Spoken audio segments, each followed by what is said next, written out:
Vamos a conversar nuevamente con el licenciado Víctor Orobio sobre uno de estos casos importantes, el caso donde estuvo involucrado el mundialista colombiano Freddy Rincón de la selección de fútbol de este país y quien el licenciado Víctor Orobio tuvo a bien representar en el caso Rayo Montaño. Licenciado, para que nos comente un poco y nos explique en generales de qué se trataba o cómo se vinculaba a su cliente en este caso. Mira, yo en lo personal, lo único que recordaba de Freddy Rincón era aquel gol que le hizo a la poderosa selección de Alemania en el Mundial de 1990.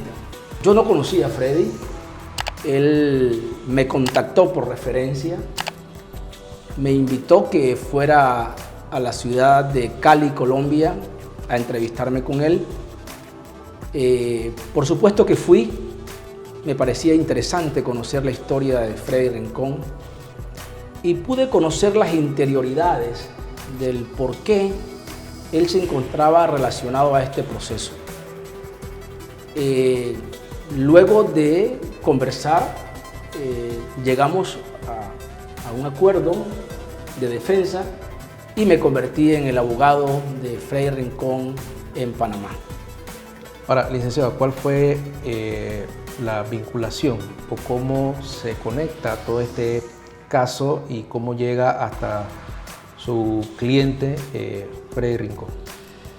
Bueno, mira, este proceso empezó en noviembre del 2002. Resulta que para esa fecha, en el área este de Panamá, se dio con la incautación de un cargamento de droga y estas personas fueron capturadas en el momento en que desembarcaban la cantidad de sustancia ilícita y en ese mismo instante otro grupo de personas llevaba un arsenal de armas de fuego para introducirlas a la misma lancha que había traído la sustancia ilícita.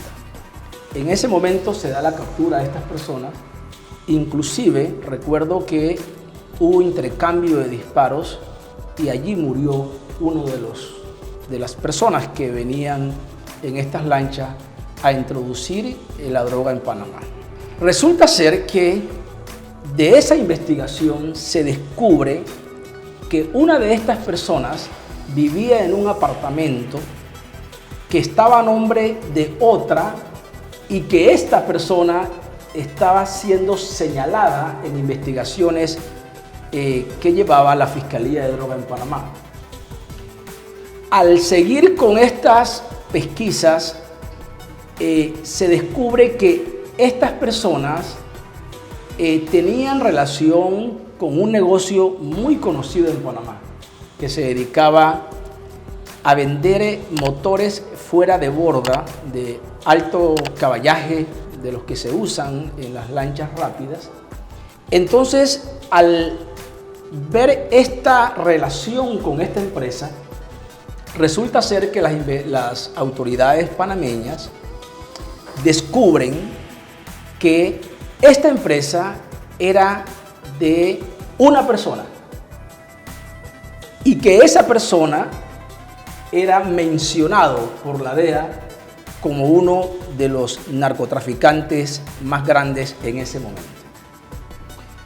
Cuando avanza la investigación y descubren que Freddy Rincón había venido a Panamá, se había reunido con el dueño de la empresa y que de esta empresa salían cheques o salían transferencias a las cuentas de Freddy Rincón, cuentas que tenía en otros países.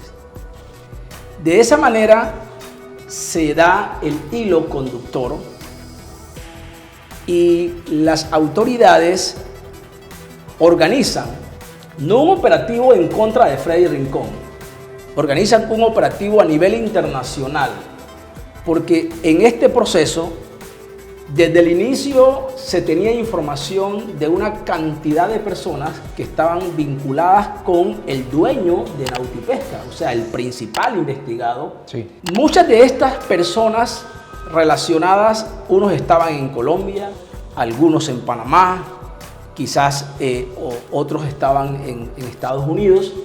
Cuando la Fiscalía de Droga panameña, en conjunto con los Estados Unidos, porque un tema importante aquí y que le dio realce a este proceso fue la participación de tantos países que unieron fuerza, intercambiaron información para poder llegar entonces a un desenlace en el que cuando se dio la autorización o se dio luz verde, sí, entonces hubo capturas en Colombia, capturas en México, en Costa Rica, en Panamá, en varios países.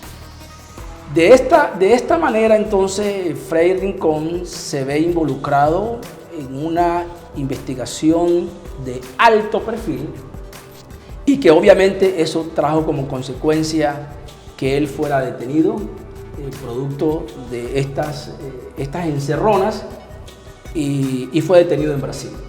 ¿Cuál es la solicitud que hace el fiscal para solicitar la detención en Brasil de su representado Freddy Rincón?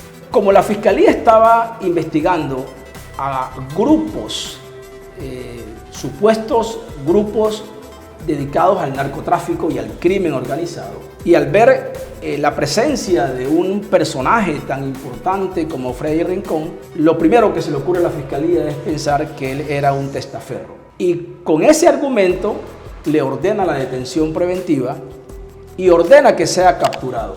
Por eso él es capturado en Brasil. Y Panamá inició el proceso de extradición. Sí. Freddy sale libre en Brasil. Él, después de 2 o 3 meses de ser capturado, él sale libre porque Panamá no cumplió con los requisitos formales para ser extraditado en Panamá. Así que las legislaciones internas de todos los países establecen que cuando el Estado requirente, dentro de un término, regularmente son 60 días, que se le da al país solicitante para que entregue, formalice la extradición. Si no lo hace en ese tiempo, o si lo hace mal, pues al Estado no le queda otra alternativa que darle libertad a la persona. Pero tampoco es privado de libertad en Colombia. ¿Nos puede explicar un poco también por qué, a pesar de existir una alerta, ¿no? Una alerta roja internacional, por qué tampoco es detenido en Colombia? Freddy Rincón es nacional de Brasil. Okay. Y es ciudadano colombiano por nacimiento.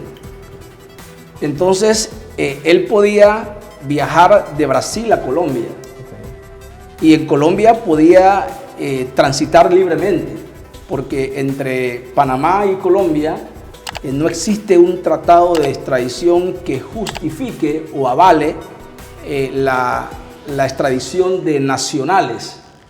Entonces, al no existir este tratado, Colombia no podía detener a Freddy, porque para hacerlo tenía que ser bajo la petición de algún estado en el que tuviera ese tratado de extradición, y que yo recuerde solamente existe con los Estados Unidos de Norteamérica. Ahora, licenciado Orobio, ¿cómo entra este futbolista internacional a tener una relación con el sujeto que era el centro de la investigación, y cómo arranca también su defensa? Sí, mira, esto es una historia muy bonita y triste a la vez. Bonita porque explica que Freddy Rincón era inocente, ¿no?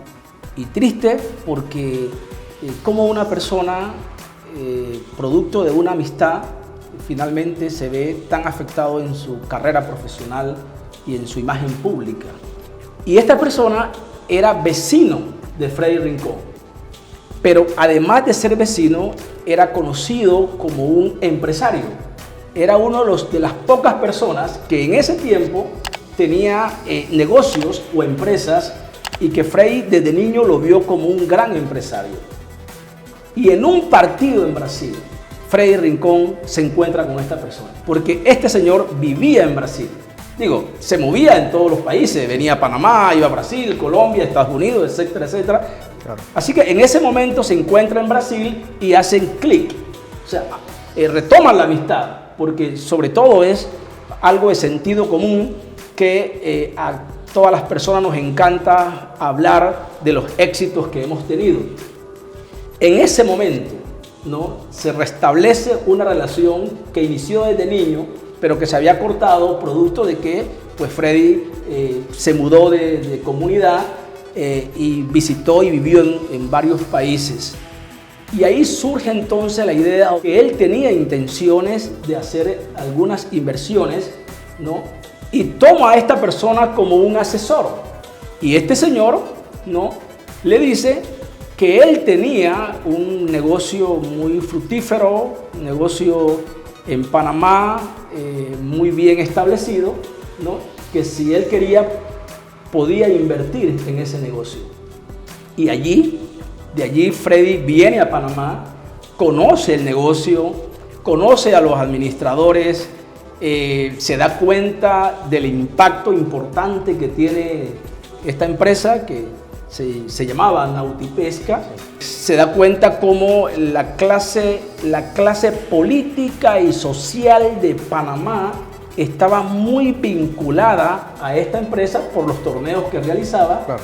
Así que Freddy no tuvo ninguna malicia y hace la inversión.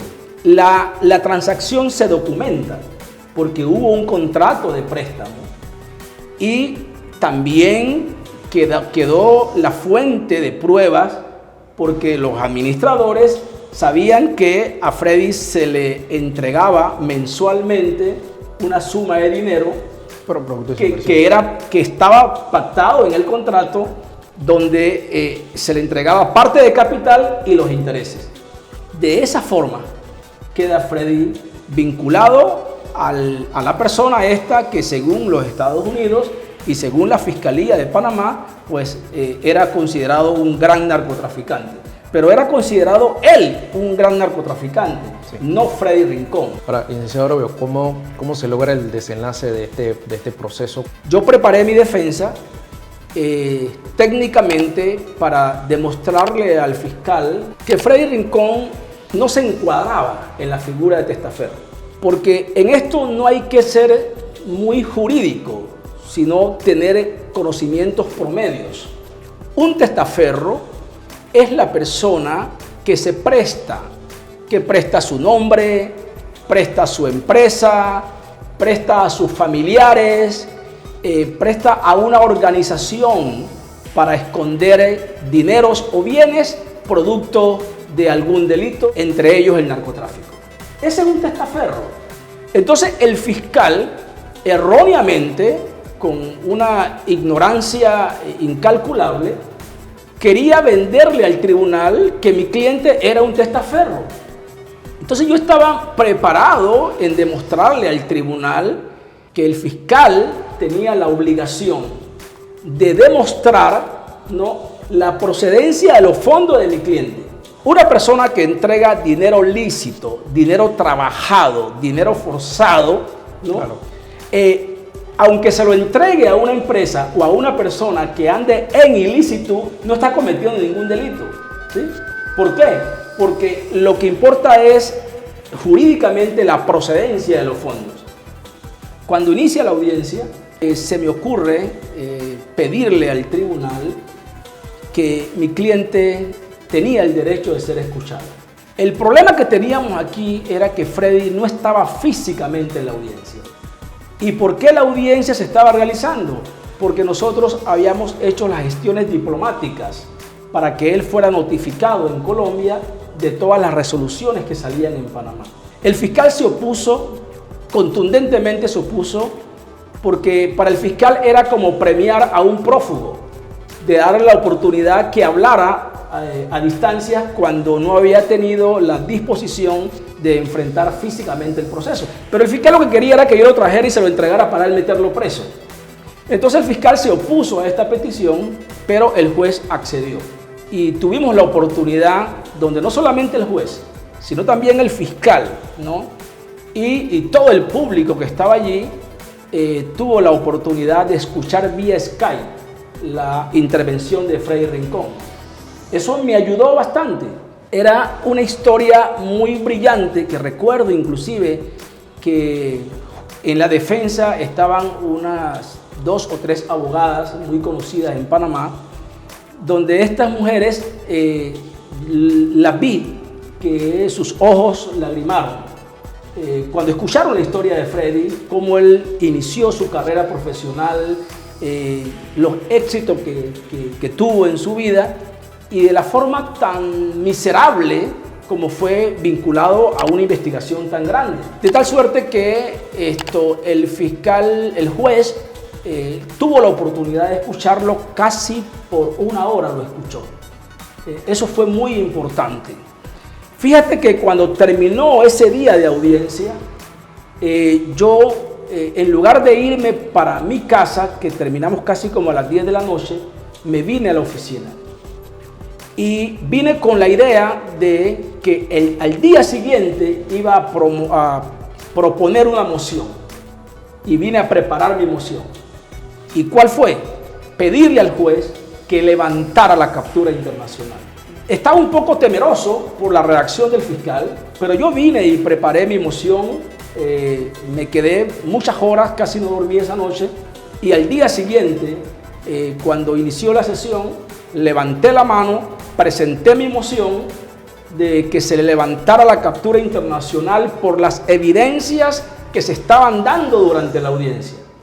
Mira, increíble, el juez hizo un receso y cuando trajo la decisión, logramos también levantarle la captura internacional y la alerta roja que tenía Freddy Rincón en ese momento. Ahora, licenciado, explíquenos un poco cómo se logra que sea absuelto su representado. Yo tenía una declaración que esa persona detenida en Brasil, a través de una asistencia judicial internacional, había rendido. Y en esa declaración aceptó que sí, lo había conocido cuando era niño, que lo admiraba por su destreza en el deporte, que tenía muchos años de no verlo y que efectivamente la relación que los unía era de amistad y de negocio. Esa declaración para mí era importante porque concatenaba o unía la cadena de lo que yo quería plantear, de tal suerte que estos hechos, ¿no?, sumados pues al contrato de préstamo que existía, a la falta de informes que vincularan a Freddy Rincón, porque no había ningún informe levantado previamente, ni por la DEA, ni por la Fiscalía de Droga de Panamá, y mucho menos por la Fiscalía de Droga de Colombia, ningún informe que indicara que Freddy Rincón había sido investigado por delitos de narcotráfico o de crimen organizado. Cuando una persona recibe, transfiere, deposita, negocia con dinero procedente del narcotráfico, pues incurre en una pena de 5 a 12 años. Casi todos, el resultado es esa pena: 5 a 12, 5 a 10, 5 a 8. Entonces, el fiscal tenía que demostrar que Freddy, a sabiendas de que el dinero procedía de actividades ilícitas, lo había recibido, lo había transferido, había negociado con el dinero o había hecho cualquier transacción con el dinero. Entonces el fiscal no podía demostrar eso porque lo que sí estaba acreditado en el expediente era que quien había recibido era la persona, ¿no?, considerada como el líder de la organización, porque él era el accionista principal de la empresa, era el dueño de la empresa. Entonces era todo lo contrario. No existía en Panamá un tipo penal que dijera, ¿no?, que cuando una persona entrega dinero lícito a otra que anda en actividades ilícitas, sería sancionado con una pena de 5 a 12 o más años. No existía esa norma. Así que el fiscal trató por todo lado de convencer al tribunal que Freddy estaba relacionado al crimen organizado porque tenía amistad con esa persona y que Freddy no había demostrado la procedencia de sus bienes, ¿no? Teoría que se le cayó porque nosotros hicimos una explicación bien profunda de todos los lugares donde Freddy había jugado, de todos los equipos, de los dineros que él había obtenido y que era un hecho notorio, era un tema evidente de sus ingresos, y logramos convencer al tribunal. El tribunal se tomó un par de días, pero finalmente dictó un buen fallo, donde declaró a Freddy Rincón inocente de los cargos por el cual el fiscal le había imputado y que había sido pues acusado en juicio. Claro, licenciado, para sus conclusiones, ¿cuál podría compartir con nosotros el éxito o cómo pudo usted entonces lograr la inocencia de su cliente? ¿Cuál cree usted que fue el éxito de su defensa? Yo creo que Freddy Rincón fue víctima, porque Freddy Rincón no tenía por qué saber, por qué conocer la vida de la persona que tenía muchos años de no ver y que su recuerdo estaba enfocado en ver a un empresario. Me parece que actuó de buena fe. Actuó de buena fe. Me parece que Freddy Rincón, cuando él vino a Panamá, sintió que había llegado a una tierra fértil, una tierra donde él podía hacer inversiones. En ese momento, Panamá estaba en una posición muy privilegiada para invertir. Entonces, Freddy lo hizo con la intención de ganar dinero, de tener su dinero invertido en un negocio rentable, ¿no? Entonces, para mí, lo engañaron. Y ese fue el mensaje que yo le llevé al tribunal y logré captar la atención del tribunal, sobre todo porque también había una parte que era el efecto de este entrampamiento, ¿no? Era el efecto de la vida de Freddy, la vida familiar, la carrera profesional, la imagen pública, el daño moral que se le causó. Mira, te comento, todavía este proceso no ha terminado. A pesar que logramos la inocencia de Freddy Rincón, sí, la Fiscalía apeló. Casi todas las sentencias que se dictaron, la Fiscalía las apeló. Y todavía está por resolverse en el Tribunal Superior. Yo creo que Freddy ha perdido millones y millones de dólares por este proceso, injusto por cierto. Los fiscales en Panamá tienen la fuente de información abierta de todo lo que hace una persona, y sobre todo cuando trabajan con estas agencias internacionales. Entonces el fiscal sabía que Freddy no tenía ningún vínculo con el narcotráfico. Él lo sabía. Y sabía que en el expediente lo que existía lo ubicaba como una persona que no era parte de esa organización. Lo que pasa es que en Panamá los fiscales panameños le destruyen la vida a cualquier persona. Y lastimosamente Freddy cayó en las manos de estos fiscales, se le causó un gran daño y me parece que este caso no debe quedar aquí, este caso debe seguir. Bien, agradecemos entonces al licenciado Víctor Orovio, que compartió con nosotros parte de este proceso histórico de la justicia panameña y del cual finalmente pues, pudo demostrar la inocencia de su representado. Muchas gracias, licenciado. Muchas gracias, siempre a la orden.